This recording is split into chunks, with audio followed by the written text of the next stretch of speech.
Hey guys, this is Archana and welcome in my YouTube channel NL Sir Psychological Hub Classes. Guys, आज मैंने कुछ जो concept हैं आपके डिफरेंट तरीके से पढ़ाने का डिसाइड किया है, जिससे कि आपको सारे इवैल्यूएशन से रिलेटेड जितने भी कॉन्सेप्ट हैं अच्छे से क्लियर हो जाएं।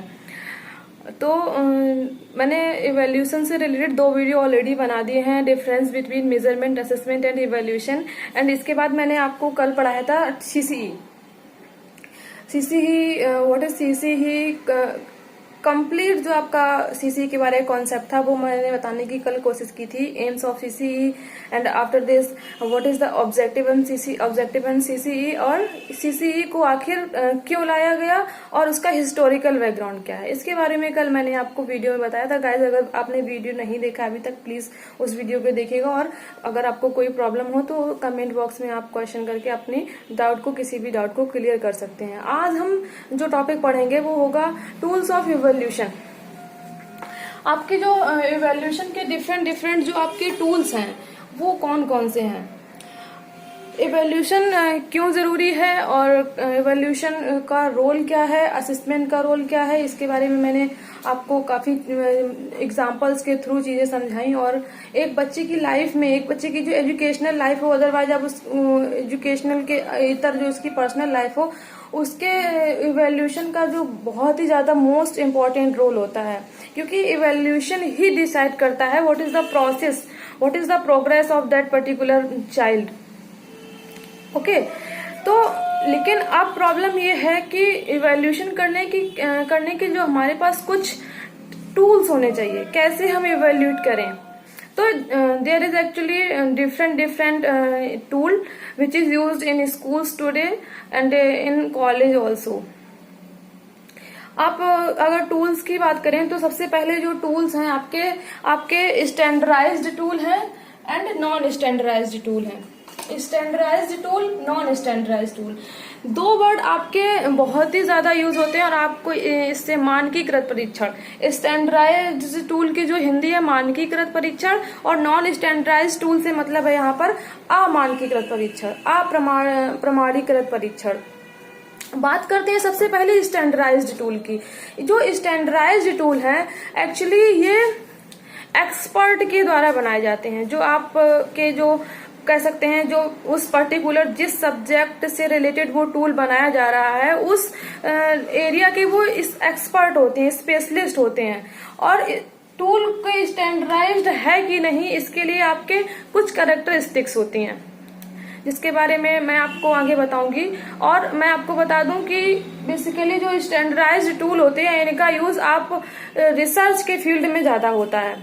इससे डाटा कलेक्शन होता है, जो आपके पीएचडी स्कॉलर्स होते हैं, अदरवाइज एजुकेशनलिस्ट अगर किसी फील्ड में कोई रिसर्च करना चाहते हैं तो रिसर्च के लिए जो डाटा कलेक्शन होता है, डाटा कलेक्शन के लिए जो हम डिफरेंट टूल यूज करते हैं दैट इज स्टैंडर्डाइज्ड टूल।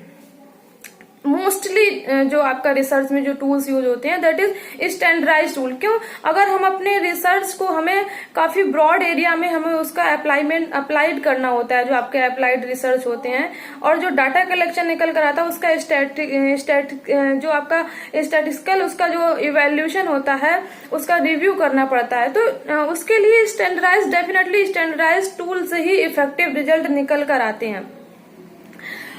अब बात दूसरा है non standardised tool. Non standardised tool, अभी मैं स्टैंडर्डाइज्ड टूल की कुछ कैरेक्टरिस्टिक्स हैं, कैसे पहचानेंगे ये स्टैंडर्डाइज्ड टूल है, तो उसके मैं आपको अभी कुछ कैरेक्टरिस्टिक्स बताऊंगी। लेकिन पहले नॉन स्टैंडर्डाइज्ड टूल की बात करें तो नॉन स्टैंडर्डाइज्ड टूल गाइज जो होते हैं वो आपके टीचर मेड टेस्ट या टूल होते हैं, जो आपके स्कूल में जो आपके टीचर्स के द्वारा बनाए जाते हैं, जो आपके जो कह सकते हैं जो आपके एग्जामिनेशन वाले एग्जामिनेशन जो के जो होल्डर होते हैं, एग्जाम होल्डर होते हैं, अदरवाइज जो आपके मैनेजमेंट कहीं कहीं देखा जाता है कई स्पेसिफिक जो स्कूल में किसी, मान लीजिए अगर स्कूल के टीचर से नहीं बनवाए जाते हैं तो किसी और उस फील्ड से रिलेटेड जो आपके स्पेशलिस्ट होते हैं, लेकिन टीचर मेड जो आपके नॉन स्टैंडर्डाइज्ड टूल होते हैं ये टीचर मेड टूल होते हैं।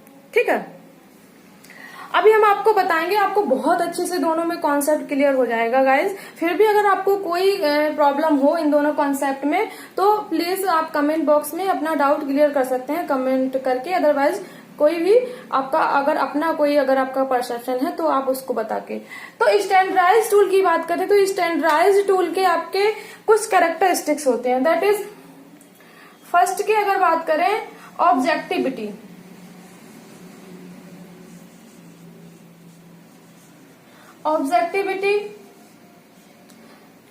सेकेंड है वैलिडिटी। गाइस आप परेशान मत होइएगा, मैं अभी इनको हिंदी में भी क्लियर करती जाऊंगी इनको हिंदी में क्या कहते हैं। And third one is reliability.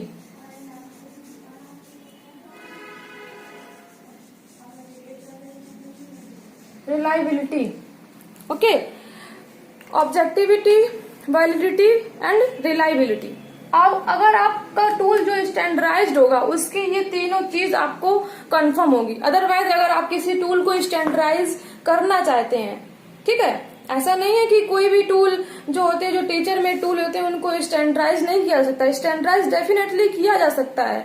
जैसे अगर मैं इंग्लिश की टीचर हूँ सपोज दैट, और मैंने लैंग्वेज स्किल से रिलेटेड अपना कोई टूल बनाया और मैं चाहती हूँ कि ये टूल मेरा जितने भी कानपुर यूनिवर्सिटी के जितने भी कॉलेज हैं, जब बच्चे की पर्टिकुलर लैंग्वेज स्किल्स को नापा जाए तो मेरा ही टूल यूज किया जाए, मेरा ही रेफरेंस दिया जाए, तो मुझे क्या करना होगा, मुझे अपना टूल स्टैंडर्डाइज करना होगा। ठीक है, उसकी स्टैंडर्डाइज करने की प्रोसेस है। अगर आप जब हायर लेवल पर जब रिसर्च करने जाते हैं तब उस ये प्रोसेस को आपको एडॉप्ट करना पड़ता है और टूल को अपने स्टैंडर्डाइज करना पड़ता है, अगर आप अपना टूल खुद का टूल बना रहे हैं तो। अदरवाइज बहुत ही जो आपके साइकोलॉजिकल जो आपके टूल्स होते हैं, एटीट्यूड्स की बात करें, अचीवमेंट की बात करें, अदरवाइज आपके एप्टीट्यूड की बात करें, कोई भी अगर आपके जितने भी आपके वेरिएबल्स होते हैं जिनको मापना होता है, वो उनके ऑलरेडी बने बनाए स्टैंडर्डाइज टूल अवेलेबल होते हैं। ओके, जो आपका आगरा में जिसका ऑफिस है वहां से मंगाते हैं हम लोग बहुत सारे स्टैंडर्डाइज टूल। अगर आप नेट पे सर्च करेंगे स्टैंडर्डाइज टूल, हर एक वेरिएबल से रिलेटेड आपके, चाहे वो बुद्धि के मापने के हो, चाहे वो पर्सनालिटी को मापने के हो, चाहे वो अचीवमेंट के मापने के हो, there is many different tool, different standardise tool जो एक्सपर्ट के द्वारा बनाए गए हैं। अब हम बात करते हैं स्टैंडर्डाइज टूल के ये 3 कैरेक्टरिस्टिक्स हैं, इसकी बात करेंगे। इसके बाद बात करेंगे आखिर टूल को स्टैंडर्डाइज करते कैसे हैं। तो फर्स्ट है ऑब्जेक्टिविटी। गाइस, ऑब्जेक्टिविटी क्या होती है? वस्तुनिष्ठता। वस्तुनिष्ठता, किसी भी टूल की वस्तुनिष्ठता, मतलब जो टेस्ट है आपका उसमें ऑब्जेक्टिविटी होना बहुत ही ज्यादा जरूरी है। अब बात करते हैं what is objectivity, what is वस्तुनिष्ठता। वस्तुनिष्ठता, मान लीजिए मैं आपको एग्जांपल के थ्रू समझाऊंगी बहुत ही इजी वे में, आपको बहुत ज्यादा हाई डीप में मतलब अपना जो क्रिटिकल बनाने की जरूरत नहीं है, आप सिंपल से एग्जांपल से समझने की कोशिश कीजिए। सपोज दैट मैंने इंग्लिश का ही मान लीजिए मैंने टूल बनाया, मैंने 10 क्वेश्चन आपके प्रेजेंट इंडेफिनिट टॉपिक से मान लीजिए रख लिए। ठीक है, मान लीजिए उन बच्चों, उस जो मैंने टेस्ट है वो क्लास के आपके 20 बच्चों को जो दिया वो टेस्ट फिल करने के लिए दिया, तो बच्चों के जो मान लीजिए 20 नंबर का अगर पेपर है उसमें से मान लीजिए 10 नंबर 15 से 16 नंबर आ रहे हैं। तो 15-16 नंबर आ रहे हैं मतलब कि 15 से 16 जो जितने भी आपके क्वेश्चंस के आंसर हैं सभी के अनुसार वही है। ठीक है, ऐसा नहीं है कि अगर हम वो क्लास 8th के लिए मैंने कोई टेस्ट बनाया है, अगर मैंने उसको क्लास 10th के बच्चों को दे दिया जाके तो उसके आंसर चेंज हो जाए, या फिर किसी और को दे दिया तो उसके आंसर से कोई कहने लगे अरे इसका आंसर ये नहीं ये हो सकता है, ये नहीं ये हो सकता है। तो ऑब्जेक्टिविटी जो बेसिकली जो होती है वो ये होती है कि जो उसके जो मूल्यांकन किया गया है वो वही रहे, मतलब जो उसके आंसर है वो चेंज ना हो, सबकी नजर में ऑब्जेक्टिव जो उसका जो वस्तुनिष्ठता है वो वही रहे। ठीक है, तो ये होता है। नेक्स्ट है आपका वैलिडिटी। वैलिडिटी मीन्स वैधता। वैलिडिटी सिंपल वर्ड्स में अगर समझे तो वैलिडिटी एक टेस्ट की एक क्वालिटी है, कैरेक्टरिस्टिक्स टूल की। ये क्या करती है, ये बताती है कि मैंने मान लीजिए आपके इंटेलिजेंस को मेजरमेंट करने के लिए मैंने कुछ क्वेश्चंस आपको मैंने इंटेलिजेंस अपना बना हुआ टूल आपके ऊपर अप्लाई किया। ठीक है, तो 2 ग्रुप है मान लीजिए ए और बी। एक ग्रुप में 10 स्टूडेंट हैं, दूसरे बी ग्रुप में 10 स्टूडेंट हैं, तो जो वो मेजरमेंट करे, मैंने अगर बुद्धि मापने के लिए, आपकी इंटेलिजेंस को मेजरमेंट करने के लिए अगर आपका वो टूल बनाया है, तो वो आपकी बुद्धि को ही मापे, ना कि वो आपके अचीवमेंट का मापन करने लगे। समझ रहे हैं ना? वो मतलब जो क्वेश्चंस होंगे, वो क्वेश्चंस आपके मेजरमेंट किसका करें? इंटेलिजेंस का ही मेजरमेंट करें, ना कि अचीवमेंट का, ना कि आपके पर्सनालिटी का। तो जो वैलिडिटी है बेसिकली वो ये है कि जिस पर्पस के लिए हमारा टूल बनाया गया है वो पर्पस ही फुलफिल करे। ठीक है, वैलिडिटी ये होती है। वैलिडिटी के कई प्रकार होते हैं। आपकी कंस्ट्रक्ट वैलिडिटी होती है, कॉनकरेंट वैलिडिटी होती है, आइटम वैलिडिटी होती है। इतना डीप में टेट लेवल पर बहुत ज्यादा नहीं पूछा जाता है। अगर मैं क्वेश्चंस का रिव्यू करूंगी इस वैलिडिटी से रिलेटेड क्वेश्चन अगर पूछे जाते होंगे क्वेश्चंस, तो मैं आपको डेफिनेटली इनको और डीप लेवल पर आपको समझाने की कोशिश करूंगी। नेक्स्ट आपका जो क्वालिटी है दैट इज रिलायबिलिटी, विश्वसनीयता।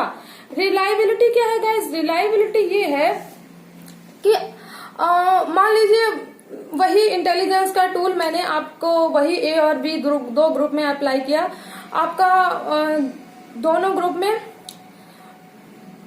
एवरेज मार्क्स जो आए वो 20 में से मान लीजिए 15 मार्क्स आए किसी पर्टिकुलर स्टूडेंट के, ठीक है, या फिर पूरे ग्रुप के 15, 16, 17 या फिर 13, 14, और बी ग्रुप के भी ऐसे ही आए। तो ऐसा नहीं है आज मैंने अगर इसका जो एवेल्यूशन किया इतने मार्क्स आए, लेकिन जब हम 10 दिन बाद या 15 दिन बाद या 1 महीने बाद उसको अप्लाई करें तो कुछ उसका रिजल्ट और आए, या फिर किसी और पे अप्लाई करें, मान लीजिए किसी एक ग्रुप के तो 15, 16, 17 नंबर आ जा रहे हैं, लेकिन कोई ऐसे एक बच्चा ऐसा है या फिर वही बच्चे के कुछ समय बाद 0 नंबर आ जा रहे हैं या 1 नंबर आ जा रहा है, तो ये रिलायबल टेस्ट नहीं कहेगा। मतलब जो रिजल्ट आए वो बार बार वही आए, उसकी रिलायबिलिटी होती है। ये इतना अंतर ना आ जाए कि कभी तो उसके एकदम 100% आ जा रहे हैं, कभी उसके बिल्कुल 0 मार्क्स आ जा रहे हैं, तो कह सकते हैं ये टेस्ट रिलायबल नहीं है। कुछ इसके कह सकते हैं साइड इफेक्ट भी हैं कभी कभी, कि अगर बच्चा बीमार पड़ जाए तो ऐसा हो सकता है, लेकिन जो मोस्टली जो यही होता है, क्योंकि ऐसा कभी पॉसिबल नहीं होता है कि बच्चा इतना ज्यादा बीमार पड़ जाए कि एकदम से पूरा सब कुछ भूल जाए। ठीक है, तो स्टैंडर्डाइज्ड टूल के ये जो मैंने कैरेक्टरिस्टिक्स हैं, ऑब्जेक्टिविटी, वैलिडिटी एंड रिलायबिलिटी, ये 3 आपको समझाए। अगर ये टूल के ये जो कैरेक्टरिस्टिक्स अगर फुलफिलमेंट हो रहे होंगे तो that is called standardised tool. ध्यान रखिएगा, स्टैंडर्डाइज्ड टूल एक्सपर्ट के द्वारा बनाए जाते हैं और ये स्पेशली आपके साइकोलॉजिकल टेस्ट जो होते हैं रिसर्च में यूज किए जाते हैं। एक तो साइकोलॉजिकल, मोस्टली जो होते हैं वो साइकोलॉजिकल टूल्स होते हैं, और ये आपके रिसर्च में किसी को अगर डाटा कलेक्शन करना है, किसी ब्रॉड लेवल पर किसी प्रॉब्लम का आपको फाइंड आउट करना, उसको सॉल्यूशन को फाइंड आउट करना है, तब ये स्टैंडर्डाइज्ड टूल का यूज होता है। ठीक है, क्यों? क्योंकि मैंने आपको बताया कि टूल को स्टैंडर्डाइज इसलिए किया जाता है कि मान लीजिए आपके रिसर्च का कोई रिजल्ट आया कि फला जो टेबलेट है इसको खाने से ये बीमारी पर्टिकुलर सही होती है, तो इसके लिए पता है रिसर्च ये रिजल्ट लाने के लिए बहुत ही ज्यादा प्रोसेस को किया गया होगा, उसके लिए स्टैंडर्डाइज्ड टूल को अपनाया गया होगा। अब ये रिजल्ट आ गया, मान लीजिए उसने तो किया सैंपल जो उसका होगा 1000 पे, लेकिन उसको अप्लाई करना है 1 लाख लोगों पर, तो हमें उसको अच्छे से रिसर्च करनी होगी। रिजल्ट को जो आपका जब एक्यूरेट रिजल्ट आएगा तभी हम उसको अप्लाई कर सकते हैं। इसलिए इस रिसर्च के फील्ड में आपको मोस्टली जो यूज होते हैं वो स्टैंडर्डाइज्ड टूल का यूज होता है। कभी आप अगर रिसर्च करेंगे, पीएचडी करेंगे, अदरवाइज एमएड में भी आपका छोटा सा लघु शोध डिजर्टेशन है, उसमें भी आपको ये चीजें सीखने को मिलती हैं। अब बात करते हैं नॉन स्टैंडर्डाइज्ड टूल की, जो बेसिकली हमारे टेट सीटेट जो टेट लेवल की जो बात है, इससे इतना ही आ जाता है कि व्हाट इज स्टैंडर्डाइज्ड टूल और उसके जो कैरेक्टरिस्टिक्स हैं, ऑब्जेक्टिविटी, वैलिडिटी एंड रिलायबिलिटी, और ये पूछ देते हैं what is validity, reliability and objectivity. ठीक है, दैट इज सफिशियंट। फिर भी अगर आपको इससे रिलेटेड कोई कॉन्सेप्ट क्लियर ना हो तब आप स्पेशली आप कमेंट बॉक्स में क्वेश्चन करके आप पूछ सकते हैं। गाइस, वीडियो को लास्ट तक जरूर देखिएगा, मैं ऐसी आशा करती हूँ आपको सारे कॉन्सेप्ट क्लियर हो रहे होंगे, और प्लीज वीडियो को लाइक एंड शेयर करना ना भूलें।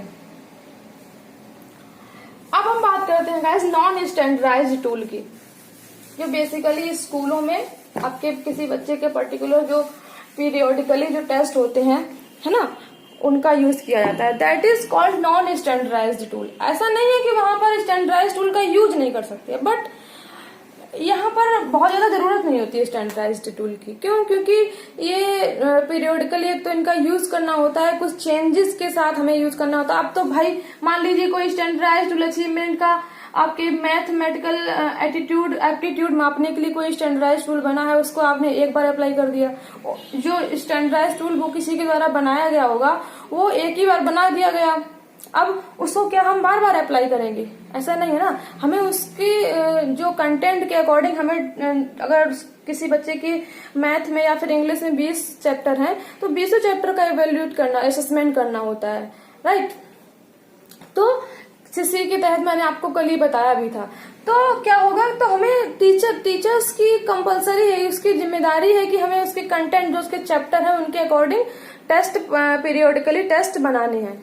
अदरवाइज जो एक्टिविटीज हैं, डिफरेंट एक्टिविटीज हैं, उसका डिफरेंट एक्टिविटीज के अकॉर्डिंग हमें क्वेश्चंस या फिर आपके जो भी अभी मैं बताऊंगी कौन कौन से आपके नॉन स्टैंडर्डाइज्ड टूल के अंतर्गत आ जाते हैं, उनको अगर लागू करना है तो हमें उनको टाइम के अकॉर्डिंग कुछ चेंजेस के साथ हमें उनको अप्लाई करना होता है, ठीक है। नॉन स्टैंडर्डाइज्ड टूल में हम सबसे पहले बात करेंगे जो आपके ऑब्जर्वेशन है। ऑब्जर्वेशन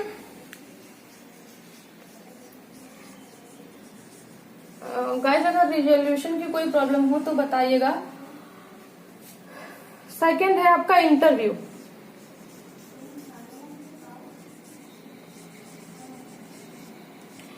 इस टॉपिक से रिलेटेड मैं पीडीएफ ग्रुप में शेयर कर दूंगी, आप उसको डाउनलोड करके उसके बारे में पढ़ सकते हैं।